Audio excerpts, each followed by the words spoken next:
Hi! Yan, solo run. Sarap. Sarap ng simoy ng hangin. Wala akong kasama. Ako lang laging mag-isa.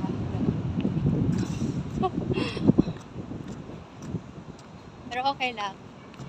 For my fitness. Sabi nga nila, pag gusto mo, kaya mo. Pero pag ayaw mo, maraming dahilan. Diba? Tama ako. Nasa parkan ako. Halos lahat mga Chinese na dito. Ang nagbi-business, no?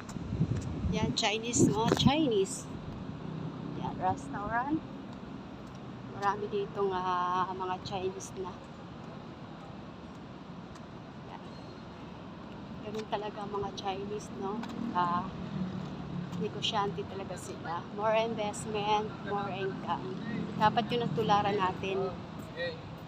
Diba? Para hindi tayo mahirapan sa buhay. Kasi yung mga negosyante, hindi talaga yan nag-i-stay sa isa. Marami yan ini-investment. Ayan. Bye!